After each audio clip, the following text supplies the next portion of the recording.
Bismillahirrahmanirrahim. Assalamualaikum warahmatullahi wabarakatuh. Subhanallah walhamdulillah wala ilaha illallah wallahu akbar. La hawla wa la quwwata illa billahil aliyyil azim. Allahumma salli ala sayyidina wa maulana Muhammad wa ala alihi wa ashabihi ajma'in. Ya Allah, segala puja dan puji sempurna hanyalah milik-Mu. Sehebat apapun pujian yang kami sampaikan padamu, pastilah tidak sebanding dengan kemahaagungan-Mu yang sebenarnya. Jadikan malam ini Engkau bukakan hati yang masih tertutup, ya Rabb. Engkau cahayai hati yang gelap gulita. Engkau lapangkan hati yang sempit. Engkau tuntun hati yang tersesat. Engkau sembuhkan hati yang berpenyakit. Bahkan Engkau hidupkan hati-hati yang sudah mati. Engkaulah satu-satunya penggenggam lahir batin kami. Tiada Tuhan selain Engkau, pemilik, penguasa, penentu segala-galanya. Innaka ala kulli syai'in qadir. Amin ya rabbal alamin.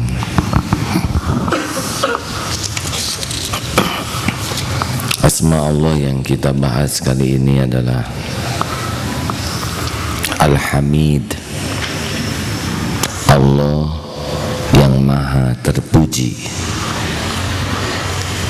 Terdiri atas ha, mim, dal, yang artinya adalah lawan dari tercela. Antonim dari tercela berarti terpuji. Apa bedanya syukur dengan hamd, pujian? Kalau hamd atau pujian itu adalah memuji Allah untuk nikmat yang datang kepada kita maupun kepada selain kita. Seperti hujan adalah nikmat Allah bagi makhluk-makhluk yang berada di tanah, bagi pohon. Kita memuji Allah atas nikmat yang Allah berikan kepada kita dan selain kita. Kalau syukur itu pujian kepada Allah atas nikmat yang kita dapatkan. Al-Hamid dalam Al-Quran disebut 17 kali. Masih ingat surat Luqman, surat ke-31 ayat 12. Syukur kita kepada Allah, memuji Allah, tidak menguntungkan bagi Allah, karena Allah sudah memiliki semua dan tidak membutuhkan apapun dari makhluknya. Pujian kita kepada Allah kembali kepada kita. Saudaraku sekalian, afdhalud doa alhamdulillah. Doa yang paling afdol adalah alhamdulillah. Itu menurut Rasulullah SAW. Jadi alhamdulillah ini artinya segala puji hanya milik Allah. Apapun pujian pasti sumbernya hanyalah karunia Allah. Kalau seseorang ditakdirkan berpenampilan bagus, maka pujian itu Allah yang berhak, karena yang menciptakan wajah, rupa, tubuh hanya Allah. Yang bersangkutan tidak ikut serta dalam penciptaan dirinya. Kalau seseorang ditakdirkan cerdas, brilian, otaknya benar-benar cemerlang, pasti harus Allah yang dipuji, karena yang bersangkutan sama sekali tidak membuat otak untuk dirinya walaupun setetes. Kalau seseorang kaya lalu dipuji karena kekayaannya, sebetulnya yang berhak dipuji adalah Allah, pemilik langit bumi, yang menitipkan kekayaan sebentar kepada dia. Dia tidak punya apa-apa. Manusia kaya lahir tidak bawa apa-apa, mati tidak bawa apa-apa. Tetap saja kekayaannya di dunia ini. Tidak ada yang dibawa. Demi Allah tidak ada yang dibawa. Orang kaya hanya ngaku-ngaku sebentar, tetap saja makanannya dialas oleh Allah. Walaupun kaya tidak bisa makan satu meja makan, walaupun disediakan makanan satu meja makan, tetap dia ambil sesuai dengan kapasitas perutnya.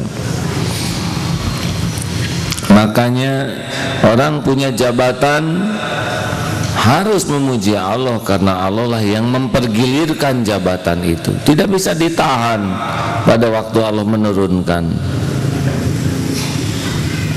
Maka ketika kita masuk ke wilayah menikmati pujian, jadilah penyakit. Adalah kebohongan kalau kita menyebut alhamdulillahirabbil alamin, segala puji bagi Allah, tetapi kita merasa layak dipuji. Kali ini kita bahas sesuatu yang sangat penting. Kenapa kita susah sekali dekat dengan Allah, padahal Allah Maha dekat? Mengapa hati kita tuh merasa Allah tuh jauh, kurang yakin kepada Allah yang benar-benar sesungguhnya meyakinkan sekali keberadaannya? Kenapa? Atau kita bertanya, kenapa ada orang yang ilmu agamanya banyak, ibadahnya kelihatannya bagus, tetapi hatinya kok sepertinya tidak terbuka? Salah satu yang paling berbahaya bagi kita adalah kita terpenjara oleh pujian orang kepada kita. Ini penting digarisbawahi hadirin, karena kalau kita menikmati pujian orang dan merasa kita layak dipuji dan merasa pujian itu cocok dengan kita, sampai kita tidak berani jujur melihat diri kita yang sebenarnya, kita masuk ke dalam perangkap pujian. Wah, Akang ini orang soleh, saya baru melihat orang paling soleh di tempat ini selain Akang. Lalu dia menikmati dan merasa. Ketika kita sudah merasa diri ini soleh, sudah itu hijab akan mulai pasang, naik ujub. Dia akan mulai beda. Satu, orang yang terpenjara oleh pujian, makin hebat pujiannya, makin kuat penjaranya. Namun sebelumnya akan dibahas dulu mengapa orang memuji. Orang memuji itu karena tidak tahu diri kita yang sebenarnya. Benarkah? Kalau dibeberkan siapa diri kita, akan adakah orang yang memuji kita? Tolong dijawab, ada atau tidak? Harus berani menjawab. Kalau tidak, tidak. Ada. Jangan bingung begini. Jujur nih, andai kata semua aib, dosa, kekurangan kita dibeberkan oleh Allah, sehingga transparan, orang bisa tahu siapa diri kita, akan adakah yang memuji kita? Akan adakah orang yang menghormati kita? Akan adakah orang yang meludahi kita?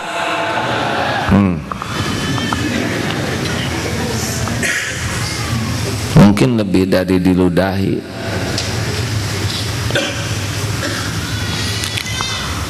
Coba diingat-ingat pujian yang datang selama ini, cocok atau tidak? Tidak cocok. Celakanya kita menikmati sesuatu yang tidak cocok dan yang tidak ada pada diri kita, dan kita merasa itu ada. Bahaya sekali.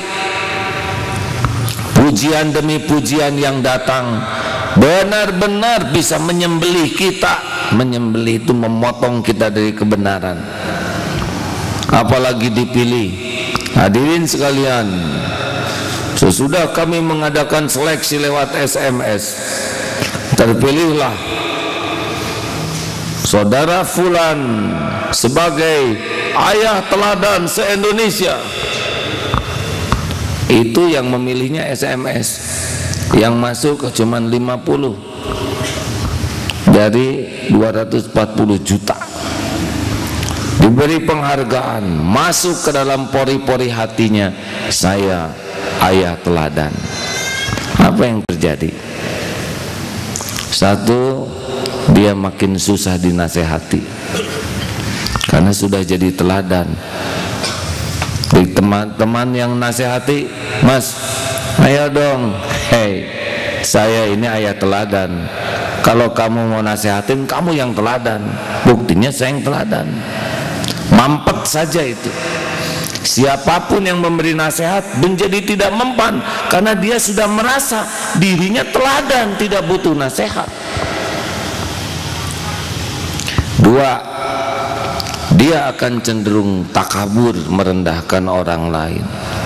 Selain dia tidak bisa menerima nasihat karena ujubnya, takaburnya, dia merendahkan orang lain. Orang lain yang bagian salah bukan dirinya, dirinya kan teladan. Bayangkan, buta saja hatinya terhadap dirinya sendiri karena sudah merasa teladan. Apa yang salah pada diri saya? Kalian yang salah, saya kan teladan. Makanya pemilihan pelajar teladan, pemilihan ayah teladan, ibu teladan, karyawan teladan, kalau tidak hati-hati, benar-benar membuat orang jadi tidak normal hidupnya. Kalau tidak hati-hati,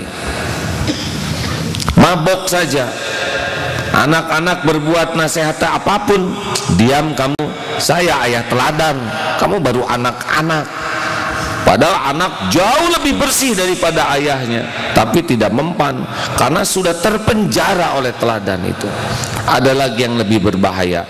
Selain tidak bisa jujur melihat diri sendiri, selain dia tidak mau mendengarkan nasihat masukan dari orang lain karena sudah terpenjara oleh pujian itu, ada yang paling berbahaya adalah semua perilakunya dikemas hanya untuk mempertahankan citra teladan tersebut.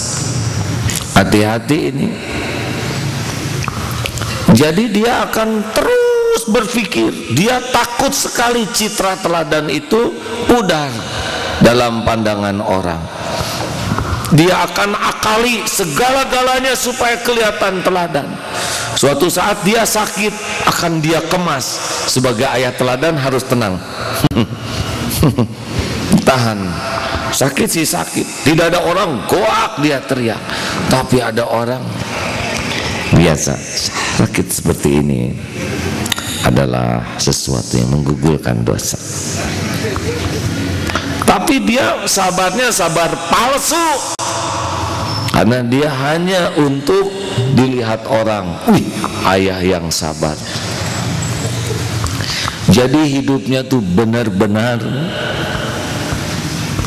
tertipu oleh predikat tersebut. Hilang Allah tuh tidak ada di hatinya karena semua perbuatan demi citra, demi pujian, demi mempertahankan. Dia adalah manusia yang terpenjara. Kira-kira bisa dekat tidak dengan Allah orang yang hidupnya demi seperti ini? Tidak.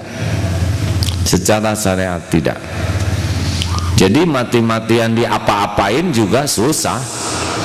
Mau dinasehatin siapapun susah karena sudah masuk ke pori-pori dirinya bahwa dirinya lah orang yang baik, dirinya lah orang yang soleh, dirinya orang yang sukses, dirinya orang yang berpengalaman, berilmu, kuat ibadahnya. Wah, makin banyak sisi-sisi dia akan bagus ibadahnya karena bapak teladan harus bagus ibadah. Semuanya dikemas, hidup dalam kemasan, hidup di dalam kepura-puraan, hidup di dalam kepalsuan, hidup di dalam kemunafikan. Kira-kira orang ini akan nyaman tidak hidupnya? Tolong dijawab hadirin. Ini hanya kira-kira aja. Nyaman tidak dia? Kenapa tidak nyaman?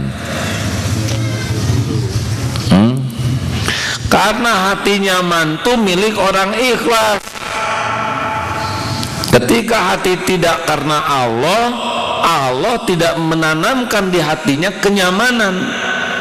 Gelisah, bingung, takut, cemas, topeng takut hilang.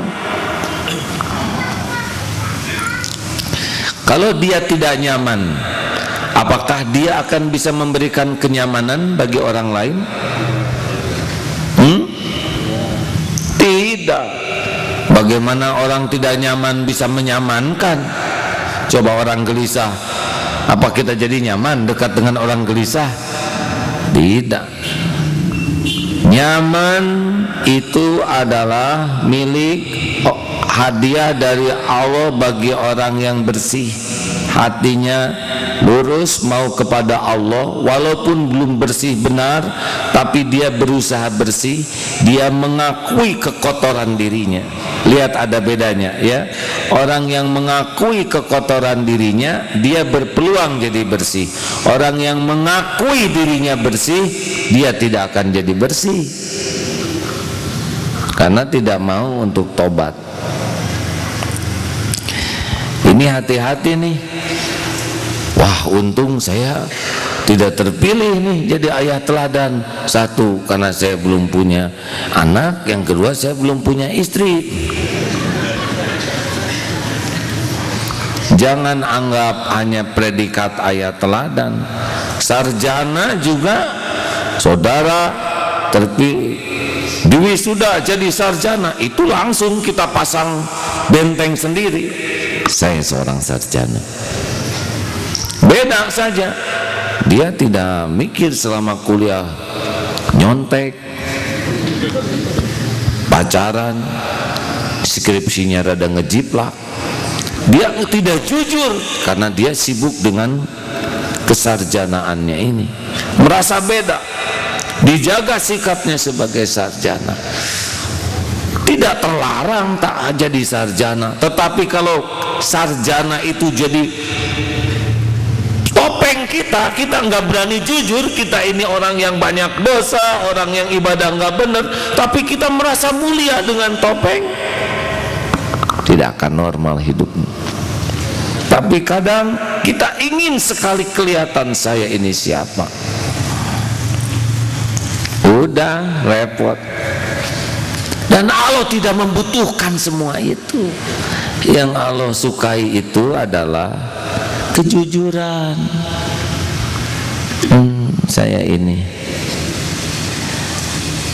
ilmu agama nggak ngerti, Quran belum bisa baca, baca pun nggak ngerti isinya.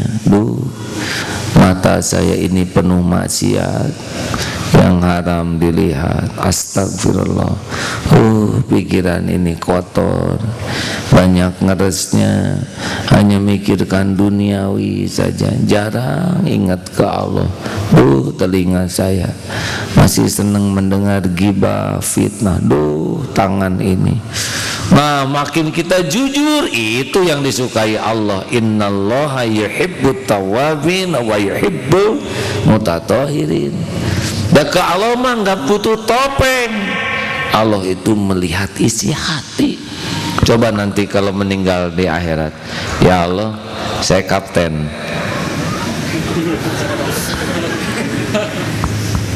Nggak ngepek memperlihatkan pangkat, mungkin direbusnya duluan ya. Kalau topeng itu membuat kita merasa mulia, ujub, takabur, tidak mau tobat. Wa man lam yatub faulaika humudz zalimun. Dan barang siapa yang tidak mau tobat, dialah manusia yang zalim. Makanya maaf, yang paling kasihan yang kompleks. Di sini muji, bapaknya seorang pejabat, turunan ini, wah udah buta saja karena dia tidak tidak meneliti siapa dirinya, tapi dia tempel topeng ini, topeng kekayaan, topeng gelar, topeng turunan. Waduh, dia hidup benar-benar dalam topeng, tari topeng. Jadi hidupnya tuh bersembunyi di balik topeng dan sibuk mempertahankan topeng. Terus Allahnya di mana? Dia menuhankan topengnya. Hati-hati, jangan membesarkan anak untuk hidup bersembunyi di balik topeng. Besarkan anak untuk jadi jujur dengan dirinya. Ada sebuah pengalaman ketika anak-anak sekolah sedang ada pelajaran sedikit untuk anak-anak. Disepakati, adik-adik boleh ngobrol tapi harus berdiri. Siapa yang ngobrol berdiri. Suatu saat ada sepasang, karena ngobrol jarang sendirian ya, dia ngobrol. Siapa yang ngobrol? Terlihat dari depan. Dia tidak mau ngaku, diam saja, dorong-dorong. Siapa yang ngobrol? Acungkan tangan. Tidak mau. Mulai jengkel yang lain. Ada yang ngobrol? Tidak. Diam. Padahal jelas ngobrol. Acungkan tangan. Mau ngaku, mau tidak, katakan saja. Kalau ngobrol, ya ngobrol. Kalau tidak, katakan tidak. Jangan diam begini. Mulai ngacung sedikit. Segini. Kalau ngobrol berdiri, kalau tidak merasa ngobrol tidak apa-apa. Mulai pelan-pelan berdiri. Semua tertekan. Ada yang gemes, ada yang jengkel. Ada lagi di sebelah sana dua ngobrol juga. Kelihatan. Ada yang ngobrol, merasa ngobrol tidak? Ya. Apa sanksinya? Berdiri. Berdiri. Ditanya kepada teman-temannya, Dek, ini ada yang ngobrol tapi ngaku ngobrolnya, gimana? Jadi hina tidak? Tidak, katanya. Dia mau berdiri nebus kesalahannya. Jadi rendah tidak? Tidak. Itulah kehebatan orang yang mau jujur, mau ngaku dan mau memikul tanggung jawab. Gak dikurangi oleh Allah kehinaan, kemuliaannya. Jelas hadirin? Kejujuran itu yang berharga. Tapi yang topeng-topeng begitu enak saja. Jangankan begitu, sekarang ada pencuri menyerahkan diri dianggap pencuri mulia itu. Wah, ini maling mulia kan. Dia mengakui. Allah tuh benar-benar hanya nerima orang yang bersih hati. Tolong dijawab. Ada orang berilmu dan berilmu sama nih, setanding ilmunya. Tapi yang satu ini bersih hatinya. Mana kira-kira yang lebih disukai Allah? Sama-sama ilmunya nih, ilmu agamanya sama, tapi yang satu bersih hati, yang satu tidak bersih. Mana kira-kira yang disukai Allah? Bersih hati. Ini ibadahnya kuat. Si X, ibadahnya kuat juga, sama setanding nih. Tapi ini bersih hatinya. Mana yang lebih disukai? Jawab, yang bersih hati. Sebelum ke Allah, ke saudara aja dulu. Saudara suka yang mana? Yang bersih hati kan? Ini ilmu agamanya banyak, ibadahnya kuat. Yang ini ilmu agamanya pas-pasan, ibadahnya juga pas-pasan, tapi bersih hatinya. Mana kira-kira yang disukai Allah? Kan? Kenapa Pak? Wah, mau diborong. Yang kuat ibadah, yang bersih hati kan? Ini belum ada yang itu Pak.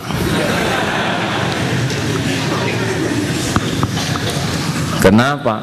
Kenapa ilmu banyak kuat ibadah, kalau nggak bersih hati kok jelek? Kan bablas. Sehebat apapun ilmu, sehebat apapun ibadah, kalau ria ada pahalanya tidak? Tidak ada. Kalau dengki apa akibatnya? Al-hasadu yaqulul hasanah kama ta'kulun nar al-khataba. Kedengkian itu membakar habis semua kebaikan seperti api membakar kayu. Was. Sombong, la yadkhulul jannah man kana fi qalbihi mithqala dzarratin min kibr. Tidak akan masuk surga orang yang di hatinya ada takabur. Jadi apa artinya ilmu banyak, ibadah hebat kalau hati tetap busuk? Itu selain gak diterima, yang ada juga habis dipakai ngebayar orang yang disakiti, dan dia tidak akan selamat. Makanya yang jumpa dengan Allah, kalau saya baca tuh bukan orang yang diceritakan aksaru amalan, paling banyak amalnya, tapi ahsanu amalan. Yauma la yanfa'u malun wala banun illa man atallaha biqalbin salim. Ini bukan pembenaran kita, kalau gitu saya mending ilmu sedikit aja dan ibadah pas-pasan. Nah, masalahnya ada yang keempat. Ini ibadahnya bagus, ilmunya bagus, hatinya bersih. Dan ada lagi ibadahnya jelek, ilmunya sedikit, hatinya busuk.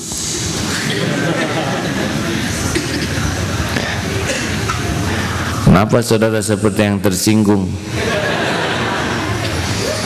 Kita jangan centil, saya cocok dengan saya nih, saya ilmu sedikit, amal saya pas-pasan, hati saya bersih. Itu ciri-ciri hati busuk ya.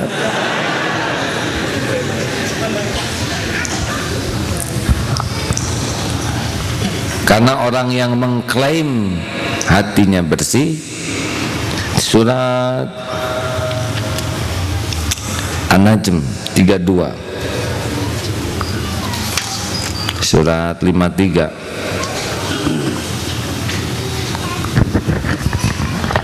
kita terlarang untuk menilai diri kita bersih. Alladzina yajtanibuna kabairal itsmi wal fawahisha illal lamam inna rabbaka wasi'ul maghfirah huwa a'lamu bikum idh ansha'akum minal ardh wa idh antum ajinnatun fi butuni ummahatikum fala tuzakku anfusakum huwa a'lamu biman ittaqa. Ujungnya ya, itu yang terjemahkan yang ujungnya. Yang ujungnya ya, kalau mau panjang cuman boleh ya. An-Najm ya, betul yang baru, yaitu mereka yang menjauhi dosa-dosa besar dan perbuatan keji, kecuali kesalahan-kesalahan kecil. Sungguh Tuhanmu maha luas ampunannya. Dia mengetahui tentang kamu sejak Dia menjadikan kamu dari tanah, lalu ketika kamu masih janin dalam perut ibumu. Maka janganlah kamu menganggap dirimu suci. Dia mengetahui tentang orang-orang yang bertakwa. Kalau kita merasa suci, itu ciri-ciri kita ujub. Kalau kita mau merasa kotor, karena memang itu yang benar, merasa lemah, merasa hina di hadapan Allah. Nah, saudaraku sekalian, maka mudah-mudahan dengan uraian ini kita lebih berhati-hati dengan pujian orang. Kita tidak bisa memaksa orang untuk tidak memuji, tetapi kita sekarang waspada bahwa pujian orang karena dia tidak tahu siapa diri kita, bahwa orang memuji karena Allah menutupi aib-aib kita. Jangan termakan. Bukan urusan kita menikmati pujian orang, urusan kita adalah tobat, membersihkan diri. Jangan terjebak dengan piagam penghargaan, dengan gelar pangkat jabatan, dengan popularitas, dengan dukungan banyak orang, dengan pembelaan banyak orang. Jangan terjebak. Tidak boleh membuat kita tidak jujur kepada diri kita sendiri. Kalau kita tidak terjujur, kita tidak bisa berubah. Tidak ada orang yang bisa berubah menjadi lebih baik sebelum dia jebol penjara itu.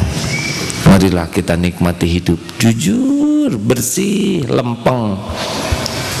Bukan untuk dipuji orang, bukan untuk kemasan. Insya Allah kita bahagia karena kita jadi diri kita sendiri. Orang mau menghina kita, sok aja, silakan. Mau tahu resep supaya kita tahan terhadap omongan orang? Sudah disampaikan di sini belum?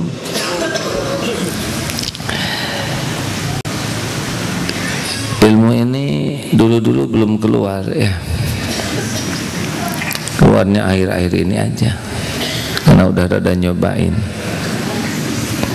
Mau tahu rahasianya supaya kuat menghadapi omongan orang? Mau tahu? Jawab ya.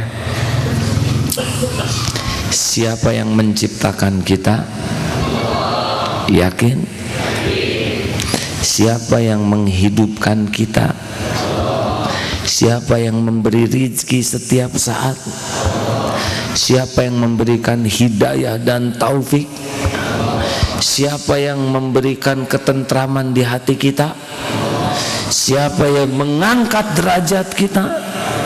Siapa yang melindungi dengan kokoh? Siapa yang memberikan pahala? Siapa yang mengaruniakan husnul khatimah? Siapa yang memiliki surga? Tuh, kalau semuanya milik Allah, kenapa kita jadi capek mikirin mulut orang? Halo? Kalau semua yang kita butuhkan, kita inginkan, kita harapkan ada dalam kekuasaan Allah, hanya milik Allah, terus kenapa kita jadi capek mikirin mulut orang? Sampai jeding jebleh, ngelel, nggak ngepek, demi Allah nggak ngepek. Takdir untuk Allah, takdir milik Allah untuk kita, tidak bisa dirubah oleh omongan siapapun. Kalau Allah menentukan sesuatu, walaupun semua mulut dipanjangkan sepanjang-panjangnya dengan omongan gimana pun gak ngefek bagi Allah. Nabi Muhammad dihina, dicaci, difitnah, dimaki, disebut tukang sihir, orang gila, suka penipu, apapun kata-kata buruk, lempeng aja Nabi dan sukses. Karena kesuksesan milik Allah semata. Ini adalah untuk kebaikan, amal soleh. Jangan saudara tak peduli omongan orang untuk kemungkaran. Saya akan nyuri apapun kata orang. Itu kejahatan, tidak akan ditolong oleh Allah. Ini adalah untuk amal soleh. Lillahi ta'ala. Al-Fatihah. A'udzu billahi minasyaitonir rajim. Bismillahirrahmanirrahim. Alhamdulillahi rabbil alamin. Ar-Rahmanir Rahim. maliki yaumiddin. Iyyaka na'budu wa iyyaka nasta'in. Ihdinas siratal mustaqim, siratal ladzina an'amta 'alaihim ghairil maghdubi 'alaihim waladdallin. Amin ya Allah. Mari kita baca ayat kursi. Allahu la ilaha illa huwal hayyul qayyum la ta'khudhuhu sinatun wa la nawm lahu ma fis samawati wa ma fil ard man dzalladzi yashfa'u 'indahu illa bi'idnihi ya'lamu ma baina aydihim wa ma khalfahum wa la yuhituna bi syai'in min 'ilmihi illa bima syaa. Wasi'a kursiyyuhu samawati wal ard wa la ya'uduhu hifdhuhuma wa huwal 'aliyyul 'azim. Bismillahirrahmanirrahim. Qul huwallahu ahad, Allahus samad, lam yalid wa lam yulad wa lam yakul lahu kufuwan ahad. Bismillahirrahmanirrahim. Qul a'udzu birabbil falaq min syarri ma khalaq wa min syarri ghasikin idza waqab wa min syarri naffatsati fil 'uqad wa min syarri hasidin idza hasad. Bismillahirrahmanirrahim.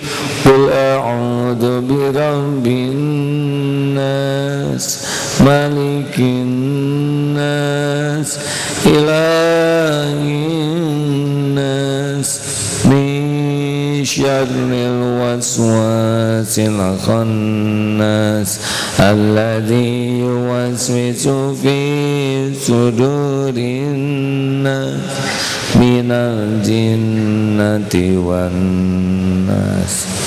Subhanallah walhamdulillah wa la ilaha illallah wallahu akbar. Subhanallah walhamdulillah wa la ilaha illallah wallahu akbar. Subhanallah walhamdulillah wa la ilaha illallah wallahu akbar. La haula wa la quwwata illa billahil aliyyil azim. La haula wa la quwwata illa billahil aliyyil azim. La haula wa la quwwata illa billahil aliyyil azim. Hasbunallah wa ni'mal wakil, ni'mal maula wa ni'man nasir. Hasbunallah wa ni'mal wakil, ni'mal ni'mal maula wa ni'man nasir.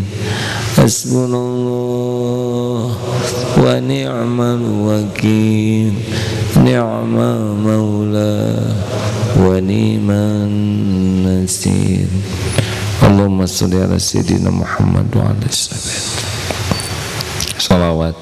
Allahumma sholli ala Muhammad wa ala ali Muhammad kama shallaita ala Ibrahim wa ala ali Ibrahim wa barik ala Muhammad wa ala ali Muhammad kama barakta ala Ibrahim wa ala ali Ibrahim fil alamin innaka Hamidun Majid.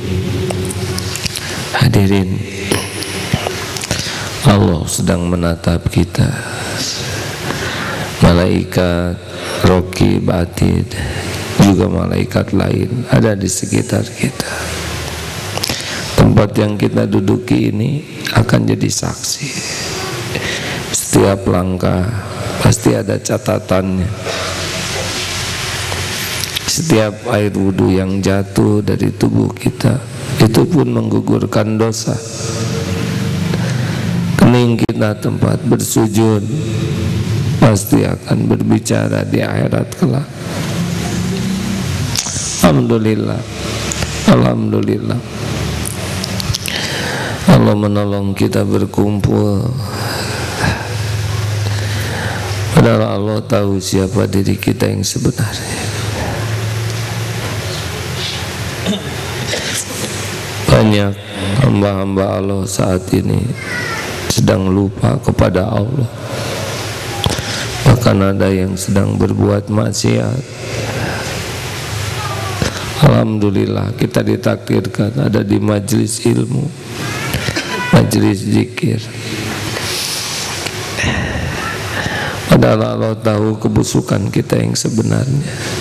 Dosa yang terang-terangan, dosa yang sembunyi-sembunyi.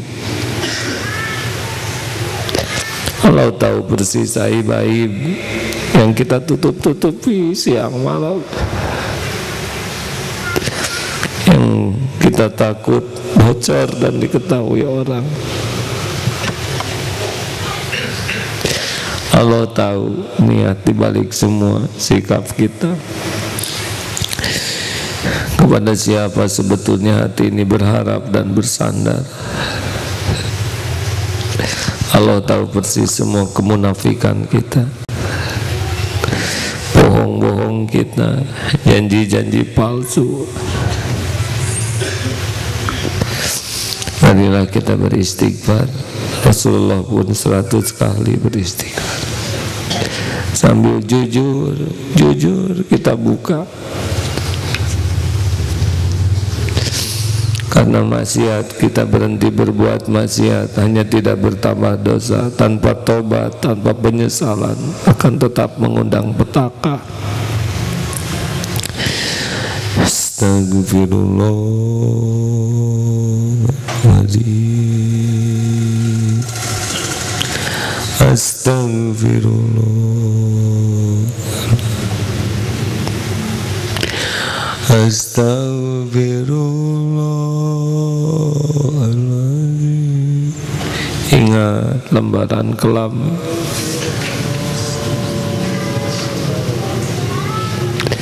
Jujur saja kepada Allah, tahu persis. Bila ingin terhapus, mintalah ampunan. Astagfirullahaladzim.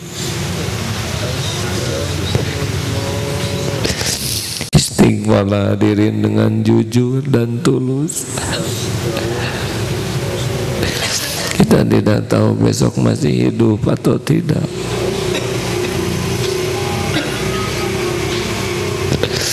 Bila besok kita sudah mati, mungkin inilah saat terpenting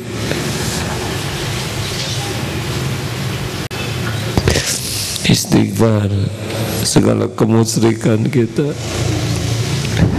yang selama ini menuhankan harta, menuhankan duniawi, menuhankan pujian orang. Istighfar segala kemunafikan kita. Akui saja kita ini munafik, hidup penuh kepalsuan, segala dikemas supaya dipuji orang. Beda mulut dengan hati, tidak jujur, segala-gala dipamerkan agar kita dipuji orang. Ingatlah dosa kepada orang tua, dan ingat pula dosa-dosa orang tua kepada Allah. Padahal kita harus mendoakannya.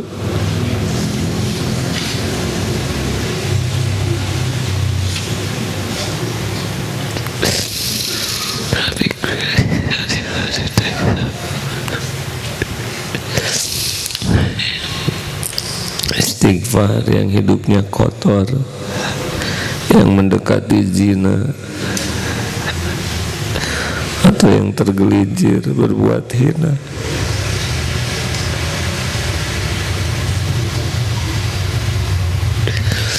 Istighfar yang masa lalunya kelam,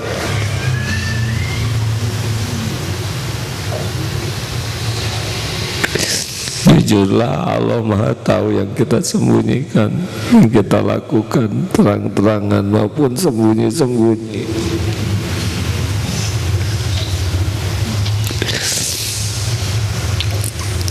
Istighfar yang memakan makanan haram, harta haram, yang tubuhnya melakukan perbuatan haram.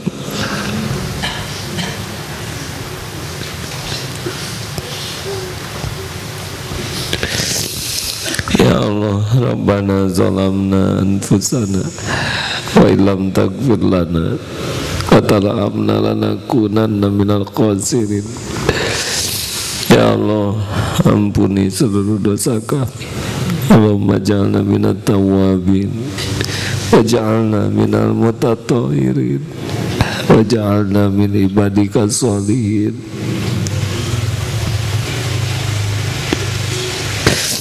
Allahumma inna nas'aluka taubatan nasuha wa taubatan qoblal maut, ya Allah, wa rahmatan indal maut wa maghfiratan ba'dal maut. Allahumma hawwin alaina fi sakaratil maut. Allahumma inna nas'aluka husnal khatimah wa na'udzubika min su'il khatimah. Allahumma ighfir lana wa liwalidina warhamhum kama rabbawna shighara. Rabbana hab lana min azwajina wa dhurriyyatina qurrata a'yun waj'alna lil muttaqina imama. Allahumma a'izzal islam wal muslimin. Allahumma ansur mujahidin. Allahumma ighfirlil mu'minin wal mu'minat wal muslimin wal muslimat al-ahya'i minhum wal amwat. Wahai yang Maha menatap, jadikan saat ini saat mustajab doa yang mujib, ya amin. Kabulkan siapapun yang munajat, ya Allah. Rabbana taqabbal minna innaka antas samiul alim wa tub alaina innaka antat tawwabur rahim. Amin. Hadirin Allah Maha menatap, dekat. Doalah.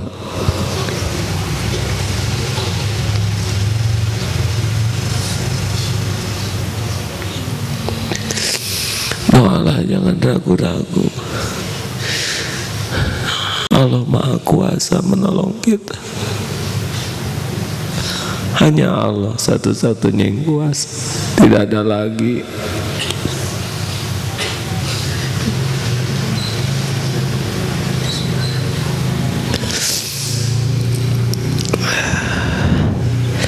Rabbana atina min ladunka rahmah wa hayyi lana min amrina rasyada. Rabb, bulatkan hati kami hanya untukmu ya Allah. Jangan biarkan kami menjadi lupa padamu. Jangan biarkan berpaling darimu walaupun sesaat. Ya Allah, luruskan hati kami hanya untukmu. Jangan biarkan kami tergiur oleh selain Engkau. Hapuskan semua harapan kami selain berharap padamu. Jauhkan dari segala sandaran selain bersandarannya padamu.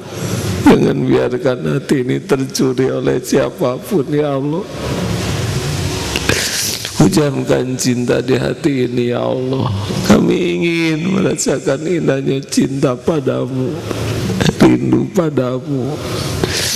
Rabbana atina fid dunya hasanah wa fil akhirati hasanah wa qina adzabannar. Amin ya Allah ya rabbal alamin. Alhamdulillah hadirin, mudah-mudahan ada hikmahnya. Merunduklah hati ini, tangisi diri. Dosa-dosa kita lah yang mengundang berbagai petaka dalam hidup kita. Jangan menyalahkan siapapun sebelum periksa diri kita sendiri. Subhanakallahumma bihamdika asyhadu an la ilaha illa anta astaghfiruka wa atubu ilaik. Assalamualaikum warahmatullahi wabarakatuh.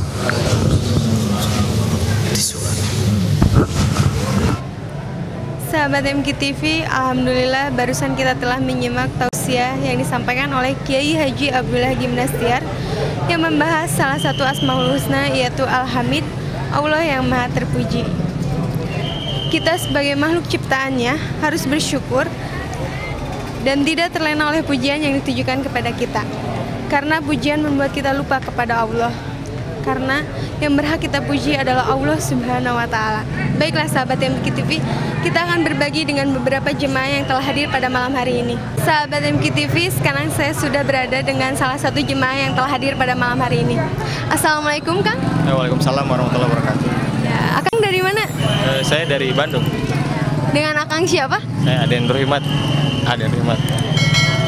Dengan suasana yang hujan seperti ini, Akang sudah menyempatkan hadir kepada tausiah ini. Hikmah apa saja yang sudah Akang dapatkan setelah mendengar tausiah yang AA sampaikan?